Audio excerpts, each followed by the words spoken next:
अस्सलामुअलैकुम स्टूडेंट्स। इम्तहान में जब इस तरह की पेचीदा शक्ल सामने आती है तो एक एक करके मुसल्लस गिनना तकरीबन नामुमकिन हो जाता है।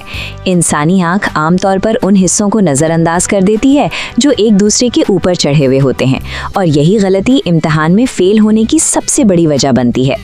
इन अशकाल को दुरुस्त तरीके से गिनने के लिए हम 3 मखसूस हिसाबी ज़ाब्ते यानी फॉर्मूले इस्तेमाल करेंगे जो ट्रायंगल्स, स्क्वायर्स और रेक्टेंगल्स की कुल तादाद निकाल देते हैं। इन फॉर्मूलों का इस्तेमाल आपके वक्त को बचाता है और इंसानी गलती के इम्कान को ख़त्म कर देता है। सबसे पहले इस मुसल्लस को देखें जिसे उमूदी लकीरों यानी वर्टिकल लाइंस के ज़रिए हिस्सों में तकसीम किया गया है। यहाँ हम बेस एडिशन रूल का इस्तेमाल करते हैं। हम हर उस हिस्से को एक नंबर देंगे जो मुसल्लस की निचली लकीर यानी बेस पर बन रहा है। यहाँ बेस के 3 हिस्से हैं, इसलिए हम इन्हें 1, 2 और 3 का नंबर देते हैं। अब इन तमाम नंबर्स को आपस में जमा करें। 1 + 2 + 3 तो कुल जवाब 6 आता है। इसकी तस्दीक के लिए देखें, ये रहे वो 3 छोटे मुसल्लस जो अलग अलग नज़र आ रहे हैं। इसके बाद ये 2 मुसल्लस जो 2 हिस्सों को मिलाकर बने हैं, और ये सबसे बड़ा बैरूनी मुसल्लस। कुल तादाद 6 ही बनती है। ये सादा हिसाब हमें इन तमाम ओवरलैपिंग मुसल्लसों तक पहुंचा देता है जिन्हें हम अक्सर गुनना भूल जाते हैं। अब एक मुतनासिब यानी सिमेट्रिकल स्क्वायर ग्रिड को देखते हैं।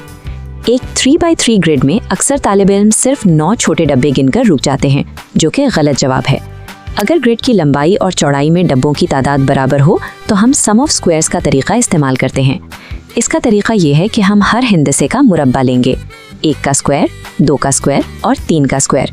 जब हम इनके नताइज यानी 1, 4 और 9 को जमा करते हैं तो हमें कुल 14 मुरब्बात हासिल होते हैं।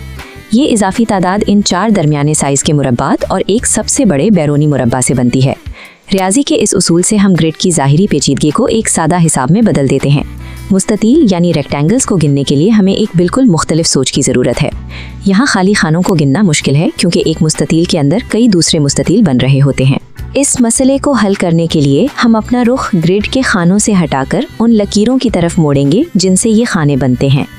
कोई भी एक मुस्ततील तब बनता है जब हम कुल उफ़ुक़ी यानी हॉरिज़ॉन्टल लकीरों में से कोई सी 2 और कुल उमूदी यानी वर्टिकल लकीरों में से कोई सी 2 लकीरें मुंतखब करते हैं। इसका फॉर्मूला है NC2 ज़र्ब MC2। यहाँ N उफ़ुक़ी लकीरों की कुल तादाद है और M उमूदी लकीरों की तादाद। C2 का मतलब है इनमें से किसी भी 2 लकीरों का जोड़ा बनाना। अगर हमारे पास 4 उफ़ुक़ी और 4 उमूदी लकीरें हों तो हम उनके जोड़ों के मिलाप से कुल मुस्ततीलों की बिल्कुल दुरुस्त तादाद निकाल सकते हैं। लकीरों के इस मिलाप को समझने से हर मुमकिना मुस्ततील खुद ब खुद गिनती में आ जाता है। इन तीनों फार्मूलों को जहन नशीन कर लें। ये MAH-TET के पेपर में आपका बहुत सा वक्त बचा सकते हैं। सवाल हल करते हुए सबसे पहले बुनियादी हिस्सों को देखें और फिर मुताल्लिका फार्मूला लगाएं।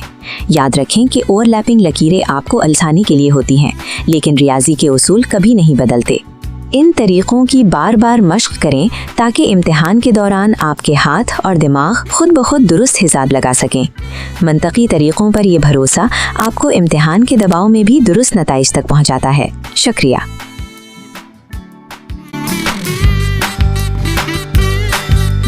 अस्सलाम वालेकुम। आज हम बात करेंगे MA टेट के पिछले सालों के पर्चों में आने वाले काउंटिंग फिगर्स यानी शक्लें गिनने वाले सवालों पर। भाई ये वो सवाल हैं जो अक्सर सबको बहुत मुश्किल लगते हैं, लेकिन आज हम मिलकर इन्हें बिल्कुल आसान बना देंगे। अक्सर इम्तिहान में स्क्वायर्स और ट्रायंगल्स गिनते हुए मुश्किल होती है ना? अगर ऐसा है तो परेशानी की कोई बात नहीं, ये मसला बहुत से लोगों के साथ है। लेकिन सच पूछें तो सही तकनीक के साथ यही वो सवालात हैं जिनमें पूरे नंबर मिल सकते हैं। तो चलें फिर शुरू करते हैं। सबसे पहले नजर डालते हैं बिल्कुल हालिया इम्तिहानात पर, ताकि समझ में आए कि आजकल किस किस्म के पैटर्न्स पूछे जा रहे हैं। ये देखिए जरा, ये एक हालिया पेपर से लिया गया सवाल है। एक 3x3 का ग्रिड नजर आ रहा है और पूछा यह गया है कि इसमें कुल कितने स्क्वायर्स हैं।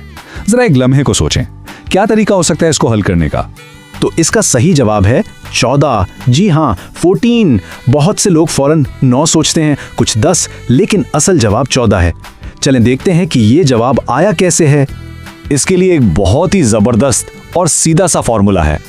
जब भी एक जैसा ग्रिड हो, जैसे 3x3, 4x4, तो बस आपको 1 का स्क्वायर, फिर 2 का स्क्वायर, फिर 3 का स्क्वायर, इन सबको जमा करना होता है।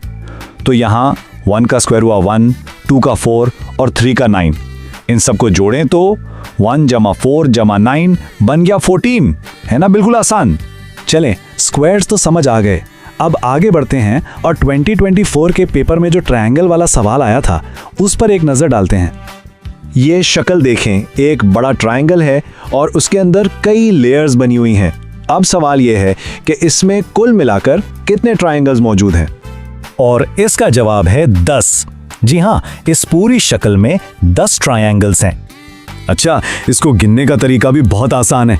बस नीचे वाली लाइन यानी जो बुनियाद है उसमें छोटे ट्रायंगल्स गिन लें। जैसे यहाँ 4 हैं तो बस 1 जमा 2 जमा 3 जमा 4 कर दें, जवाब आ गया 10।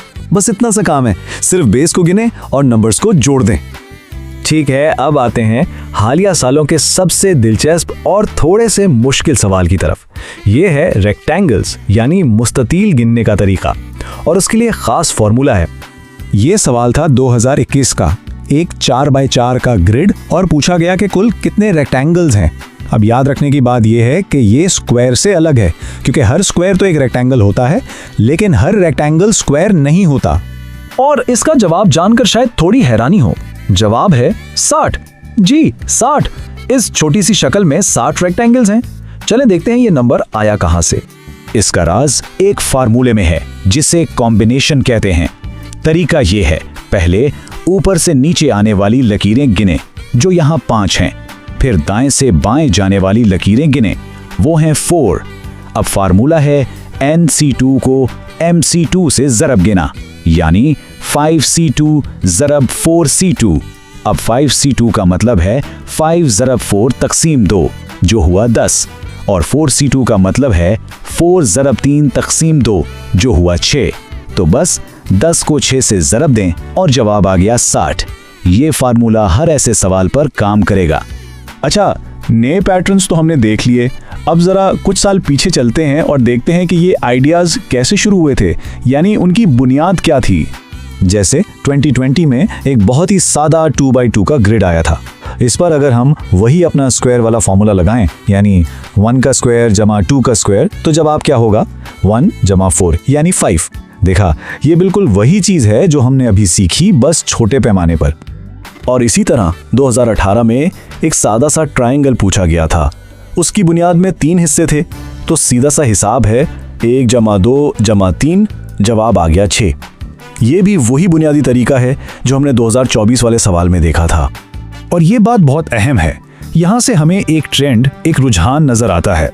पुराने सालों में जैसे 2014 या 2016 में सवालात ज़्यादातर आम ज्योमेट्री के बारे में होते थे, लेकिन अब पिछले कुछ सालों से फोकस सीधा सीधा गिनती और फॉर्मूले वाले सवालात पर आ गया है।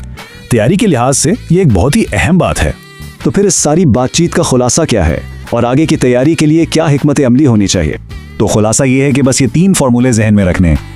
स्क्वायर ग्रिड्स के लिए स्क्वायर्स को जमा करना है, रेक्टेंगल ग्रिड्स के लिए कॉम्बिनेशन वाला फॉर्मूला इस्तेमाल करना है, और लेयर्स वाले ट्रायंगल्स के लिए बुनियाद की इकाइयों को जमा करना है। बस इन 3 तरीकों से काउंटिंग फिगर्स के ज़्यादातर सवालात आसानी से हल हो सकते हैं।